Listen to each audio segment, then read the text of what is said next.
Welcome to the Texas Oil and Gas Podcast, the show dedicated to bring you the news from the oil patch deep in the heart of Texas, with your host, Ryan Ray and Josh Shelton. And we're back with the Texas Oil and Gas Podcast. We appreciate you tuning in to today's episode. This is episode 219. 219. I'm your host, Josh Shelton, my friend and co-host, Ryan Ray. Ryan, we missed a couple of weeks, man. It has been an interesting time. So I'm glad to be back. For those of our listeners who don't know, I don't know, are we telling everybody kind of where we've been? I guess. So we're COVID survivors. So we were. That's true. It's true. All of it. Go ahead. Yeah, so we were one of the 999 out of 1,000 that survived. So we made it. Very fortunate, and wasn't very fun, Ryan. I ain't gonna lie though. I didn't enjoy that. We made it. Our families made it. Yeah, all of them. Actually, we had a super spreader, an unintentional super spreader. We had a party at my house, and it seemed like everyone who came got it. And so, but everyone, by and large, I think is back on the mend. So yeah, no. And just real quick, I will tell everyone this now. Your boy Joe Biden is changing this policy, I think. But if you can get the monoclonal antibodies. Monoclonal antibodies. I call it Thanos juice. If you can get that Thanos juice, go get it. The sooner the better. It makes you feel a lot better. For me, at least it did. So I didn't get too terribly sick. I didn't have to go to the hospital like that, but I was starting to feel pretty bad. Got the antibodies and turned everything around. Like literally, I got them at 4 o'clock, I think, on Thursday. And I went pretty downhill for the next like 3 to 4 hours, 5 hours, whatever it was. But I can't remember, 10, 11, 12 o'clock that night, I woke up. I was like, man, I feel pretty good. I mean, I didn't feel 100%, but I felt pretty good. And Friday I had a little bit of a fever.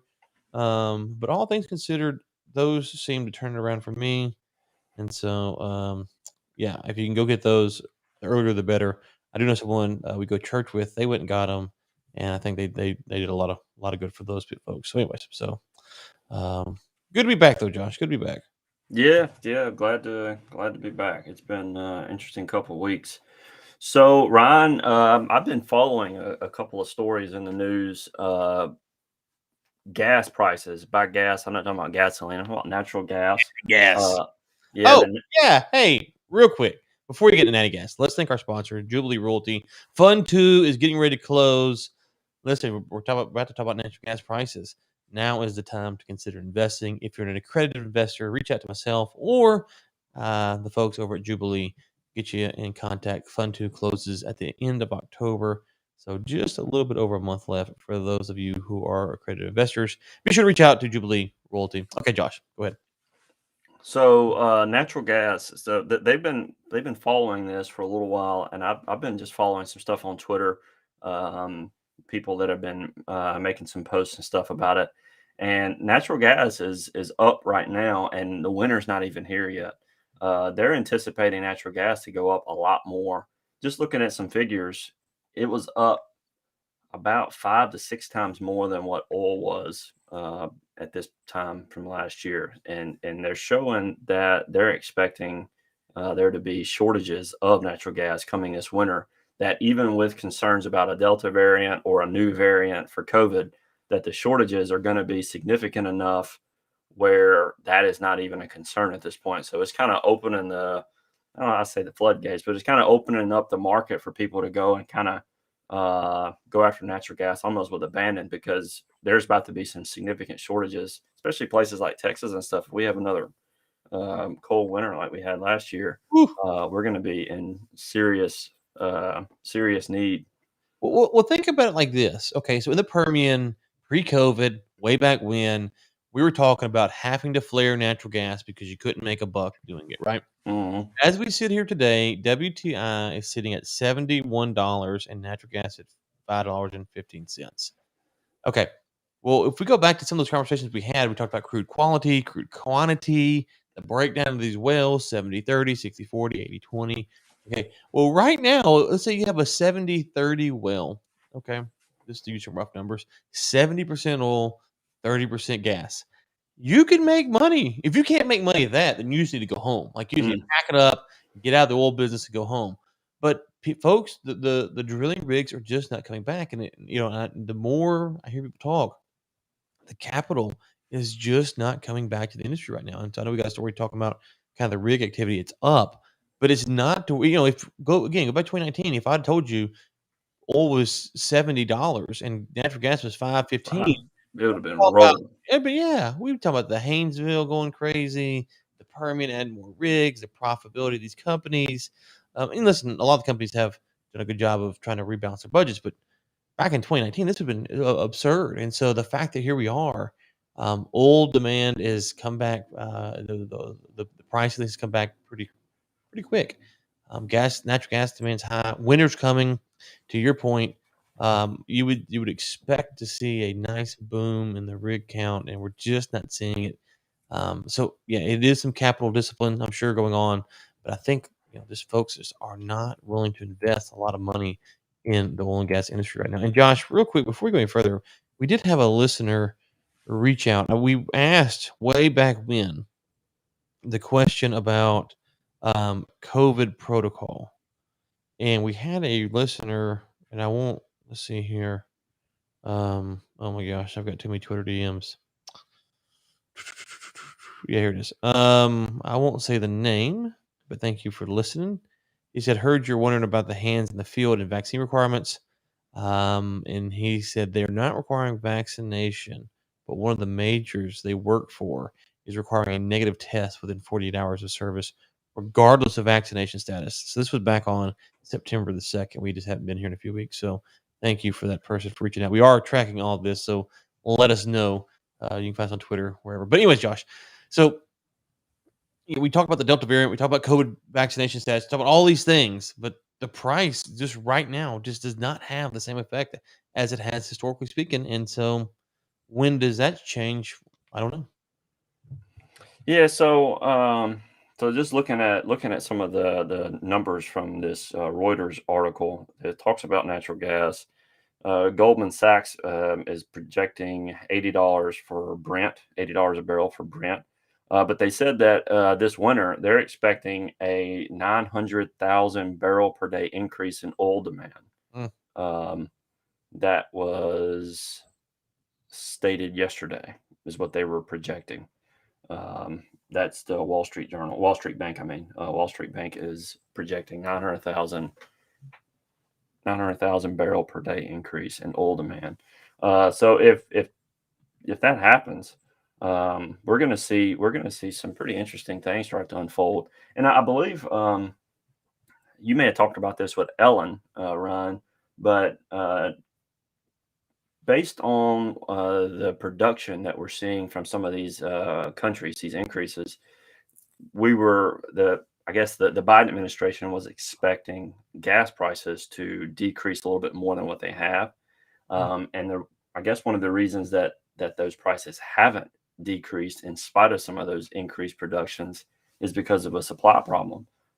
There's just not an adequate supplies. Because I guess what I'm factoring. I mean, have you looked at some of the calls that they've made for these increased in productions, and still the gas price is still hanging in and even going up? Well, yeah, I mean, if you go look, there's we talked about this. So I think you missed last week on Energy Week 2, but I think maybe 2 weeks ago we discussed what's going on in Europe, so folks can go check that out. That will be a discussion, and we have the API deformant on today to talk about it. But to your point, the larger point is that we've seen the OPEC members raise their OPEC quotas. You talk about a 900,000 barrel a day shortfall coming in the winter. I don't know if we have a cold winter or not. We'll see, but it's the perfect storm of events to get the prices back to where they should be, and yet we just can't get drilling. And I think that's a concern. Um, we are what less. We're about a year out from the midterms, right? Yeah. Okay.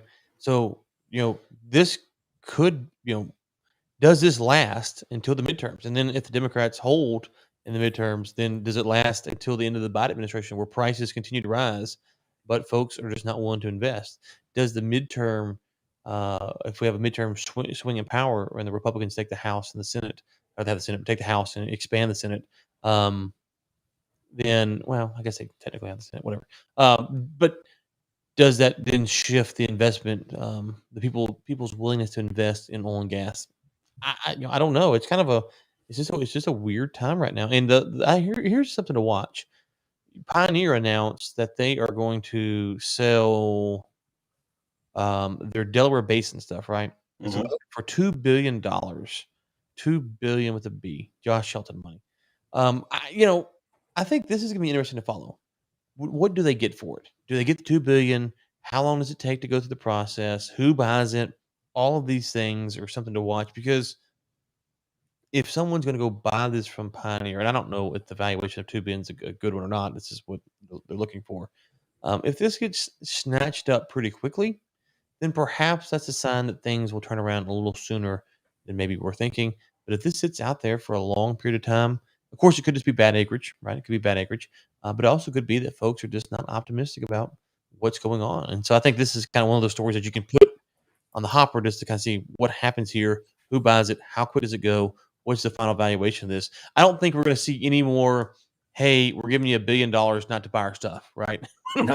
I don't think we're going to see that anymore. So now we're Mm-mm. looking to see like how fast do things happen and what kind of valuation do they get? So there was an article that came out. This is something basically right in line with some things that we've been saying for some time. But our good friend Dr. Anas, he was at a event recently. I don't know the exact date of this event. It was pretty recent. But he was stated as saying impact of climate change policies on older men are highly exaggerated, and the impact is mostly on demand growth. But basically, he made a statement that old demand will continue to grow even after 2050. Hmm. That old demand is not just going to grow here in the next 20 years, but it actually has much longer, not only shelf life, but just demand growth in general. And so he made some comments there that are pretty interesting. We'll link it in the short in the show notes. But Hmm. he also had this statement where it's a quote from a New York Times editorial from like 1965. But it says, short of a nuclear bomb, the most crippling affliction that can befall a modern metropolis is a total power failure. And it reminds me last year, Ryan, of the cold snap when I lost power for 3 days, and I felt like a Eskimo that hadn't had shelter in like 2 years. Um, Yeah, it was brutal. it was not fun, and I don't think a lot of these people can talk about ESG, but when that happens, ESG doesn't matter anymore. But we need power, and I wonder if we have some of these shortages of this happening right now, if something were to happen where there was a widespread power outage for, just to say, 72 hours, I wonder if that changes the tune of a lot of these, I guess what I would call morons that Mm. are pushing some of these things. I wonder. Then again, the people who are pushing it probably would be pretty insulated. They probably have Teslas and generators that would get them through without much problem. But for the rest of us, I mean, it would be enough, I think, to at least cause a conversation to start to shift a little bit.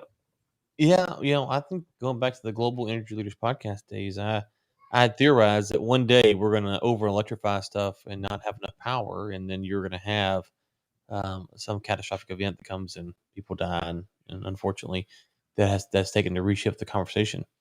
We saw that in Texas back a few months ago, and it didn't really reshift the conversation. So I don't know what it's going to take um, to kind of rebalance things. Um, the other thing that Anas is right about is obviously the oil demand is going to increase. I think he says barring a nuclear war or something like that, beyond 2050. So you have that going on, and I was talking to Anas actually last week, and he talked about some of these climate things, and he said that so many people now are putting climate carbon reduction on the books. And so, for instance, you go to a university and they get an arborist that counts the trees and does all stuff. So that's like a university will get an arborist to come and count all the trees. and then they will list, well, we're carbon neutral or carbon reduction or whatever by 75% or 25% or whatever, based upon the trees that were already there, right? They didn't go plant a bunch of trees. It's the trees that were already there. So they haven't reduced anything. They're just actually now accounting for it. And so now, it's like, well, okay, well, this carbon reduction was already there. And so he talks about, I think it was Shell maybe sold off asset, and they counted that as carbon reduction, except for the fact that the asset was still in production. So, so the carbon neutralization or reduction didn't happen. It's just that Shell was no longer doing it, and so this new company was still doing it. But Shell pretended as if they were. So globally, you're looking at as a net reduction when nothing ever happened. And so much of this stuff is just fraudulent and scammy and all that. So, but the important thing to remember is that oil demand is going up, and we have to figure out how to get the narrative back on our side, where we can get people to invest in our companies here in the U.S. And right now we can't do that, or we're struggling at least. Yeah, right. It kind of reminds me of something I saw once where, the question of, if you had an account where you were paying somebody out of it, and you start to, your one of the accounts runs out, and there's, I guess, confusion about why you still can't continue to pay yourself out of that account. You run out of money. I mean, and it seems that the carbon conversations about carbon capture are just they're just moving money around. I mean, they're just moving numbers around just to manipulate numbers. It's strange. And everything that I've seen has been that way. I mean, there's real carbon capture strategies where people are putting it in the ground and doing things that are actually making an impact. But most of the stuff out there, it's not. Most of it is just paper games that people play, or number games. Just moving digits around just to. It's strange. So, Ryan, there's speaking of ESG, there's an article that came out, CNBC, that came out this morning. We need to stop, is what the quote is, inside the world's first diplomatic alliance to keep oil and gas in the ground. Hey, is this headed up by those people that Sergio's always writing about, the group for economic and biological diversity or whatever? Is that this group? What's that group he's always talking about? The Center for something biological veganism. I don't know, something like that. I know what you're talking about. I don't know if these are those guys. So the only thing I know from this was that it was Costa Rica and Denmark. Denmark being an obvious player in anything that's engendering these discussions. So I know that they're trying to get as many countries as they can to join them in ending oil and gas production, and they're actually setting some targets for global heating to below 2 degrees Celsius above pre-industrial levels. So they have this temperature that they're aiming for, that they are trying to get more aggressive and trying to get as many countries to get on board with that agreement. Stuff like this in the middle of potentially being short on natural gas in the coming winter frustrates me, because I don't want to be cold again. And there's a possibility that these pushes are going to lead to bigger shortages of energy. And that's kind of the concern. And that's my point earlier, is that, I mean, let me cut you off, Josh. I'm a little frustrated here. We on this podcast have advocated for this way of life for many years now. We've been doing this show at 4 years. Folks, You don't need an alliance. Just listen to this podcast. Get that Amish lifestyle going, okay? Just get it going, and you won't need fossil fuels. Just start it today. We encourage that. We endorse that. We ask that you start it today. Because when you talk about getting rid of fossil fuels, that means everything around you. So get your Amish saw and hammer and whatever tools they use, and start building your Amish house and all that stuff. And listen, a great sense of community. You'll get stuff done very fast. I mean, you won't have TV or phone or internet or magazines or stuff like that. CNBC articles, CNBC articles, or planes, or tourism, or whatever. You have that kind of stuff. But we endorse this. We just ask that you lead by example, and this podcast is dedicated to showing you exactly how that's done. Go to Pennsylvania, find your little Amish community, and just mimic what they're doing. That's as close as you can get. Or if you want to go back to like caveman status, put a little loincloth on and run around, that's fine too. Like it's fine. But no one's actually serious about this. This is what drives me crazy. Because to be serious about it means that you would have to get rid of all the stuff that supplies your life, which is which is why we make this joke. It's like North Face saying that we don't want to support oil and gas companies. Okay, well, shut down your business. Like, it's this rank hypocrisy that's just unbelievable. Unbelievable. They rely on the ignorance of most people to say something, because they say something that's stupid. You have to rely on people not noticing how stupid what you're saying really is. And unfortunately, that's not hard to do in the country, because a lot of people don't actually think about where stuff comes from or analyze the statements that are made and put out by media. So all this ESG is kind of like that carbon capture, where you go out and count the trees and then you say you did something. A lot of the ESG is the same thing. It's people are having conversations and putting out a public display of their position and relying on the ignorance of the masses to make these statements. Because anybody that listens to this podcast or in the industry, they know how dumb it is. But most people don't, honestly. Most people see what the North Face says and they don't even put two and two together. No, they don't. It's crazy. And that's what's frustrating. I mean, Netflix needs to make like a oil and gas show or something, like explaining where all this stuff comes from. Unfortunately, Netflix would be on the wrong side of it, I imagine. Netflix would be. Oh gracious! It's. Well, Ryan, there's another article. Los Angeles County votes to phase out oil and gas drilling. So just a couple of bad news articles here. So Los Angeles County, they are planning to phase it out. And there was one specific company, Sentinel Peak Resources, that have been producing, I think they said 3 million barrels a year. I think that was a number, 2.5 to 3.1 million barrels a year over the last decade. They have, I believe, about half of all the producing wells in this specific county. And this county is looking for legal ways to shut down all oil and gas production, including old stuff, but mainly new. So the places like this are doing this. And here's again, if you actually stop to think about what they're saying, they are worried about the climate impacts. Well, if this 3 million barrels for the year is not produced, where does it come from? The chances are it's going to come somewhere that's actually going to have a more negative impact on the climate. And so that question doesn't even arise, because they're still going to use the same amount of oil. It's just not going to be produced there. That's the thing that's going on. So it's interesting to see that happening there in Los Angeles County. And I hope that Sentinel Peak can weather the storm, because that's going to be a tough situation if they can get the litigation and Congress behind what they're trying to do there. It might. And let's go back to something we've said on this show for years now, which is oil and gas producers, you better start taking care of the people that you do wrong. Don't be worried about writing them government checks. If you spill oil or gas or whatever, your guy gets in a wreck because he's drunk, take care of the landowners. Take care of the landowners. Do them right. It's the right thing to do, A. But B, you want to win public sentiment, and this is how you do it. Because these governments or agencies are not your friend.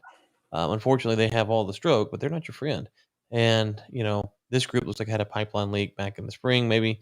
I don't know what all's going on there, but to your other point, Josh, is that this oil will not. It's not going to go away. This production will not go away. It's needed unless people take up the Amish lifestyle, which we're calling for. It's needed, and so it's going to come from somewhere. It's going to come from Saudi Arabia or Russia or wherever. Or Texas, hopefully. Yeah. All right. So 2 more articles, Ryan. The first one, I'm going to hit this one. We've mentioned it in passing already a couple of times. So rig activity is not what would be expected with $70 oil. We've already kind of talked about that. The reason is because there's not enough capital. People are very hesitant to invest. There was already a lot of hesitancy before the coronavirus. Things were going on. Now, a lot of these investors were burned in some significant ways, and so it's just not a lot of capital coming in. And I think also with, correct me if I'm wrong, Ryan, but I think a lot of the natural gas hedges are starting to fall off, and so a lot of these companies their profit margins are about to start increasing a lot because they were hedged at much lower prices than what natural gas is actually at. So it makes me wonder if we're going to see some movement with capital coming in here in the next, here pretty soon. Yeah, I had thought about the hedges. That's a good point. But now how far people are hedged out, that they're making less money than they should be. So yeah, I don't know. That's a good point. Well, I know. I've talked to people at Denbury and a couple of places, and I know that they said that their profits were actually a lot lower right now than what they should be. But I saw some people just following this over the last couple of weeks. I saw some information where a lot of these CEOs are excited because some of these hedges are about to start falling off, and so they're pretty giddy about the opportunity to turn some much bigger profits. So Ryan, last article, this is something that we've talked about a few times and I've tried to follow up. So this article is actually from September 4th. So we may have talked about this 2 weeks ago if we would have been on the show. But Bitcoin miners and oil and gas execs mingled at a secretive meetup in Houston. This is a CNBC article. They talked basically about what one guy called the Texit. China was ending natural gas production for Bitcoin mining. He was ending that, and a lot of that opportunity to supply to meet that demand for Bitcoin, because it has been growing a lot lately, is being met with natural gas in Texas and the Permian. So this article is just talking about the opportunities that are there. So apparently this is still a super great opportunity for investors that want to invest in Bitcoin and also just to turn a profit. So apparently this move that China made has created the perfect storm for people that want to do stuff in West Texas. Well, but here's the question that I'm not sure about. If you're flaring off natural gas because you can't make a buck on it, then yeah, Bitcoin it. But if natural gas is over $5, does it make sense No, economically? that's Like, good question. does Bitcoin need to go up to 75,000 or 50,000 to work? I don't know. So, I don't. I'm not sure what the answer is there, and it might be still pipeline constraint problems and stuff like that. It doesn't really matter. Well, just to clarify, in this article, they're comparing flaring it off to using it for Bitcoin. Right. So they're not actually addressing your question there. So that would be the question is, at what point would you prefer, selling it? So definitely. What's the dollar? What's the Bitcoin price to natural gas price ratio? Where does that need to be at? That'd be a good question. I know if there's going to be another cold snap and we're going to lose power, then you're definitely going to be better selling it to the companies. At least so you don't have to face my wrath. So. And with that, Ron, I think that wraps us up, man. That was all the articles we had today. We got one more story, real quick. Your boy Beto O'Rourke is going to run for governor. It looks like he's about to make his official announcement. So I think it's been rumored about for some time, but I saw this morning. Isn't he the one who want to take the guns? Yeah, well, I mean, like I said, your boy. He's your boy, and so if Texas is if it's even close, I will be more disappointed in the state of Texas than I've ever been. Listen, Beto O'Rourke got more votes in a midterm against Ted Cruz than Hillary Clinton got against Donald Trump. So just keep that in mind. In the midterms, he got more votes. Yeah, but was it known there that he was talking about taking gun stuff, or has he already said that? I mean, I think so. Back before he went, a killer, man. How in the world, Texas? Somebody needs to slap these men in the mouth. yeah. If Beto becomes governor, we're going to change the show to the ESG. Yeah, kidding. No kidding. The Tree Huggers podcast. Yeah.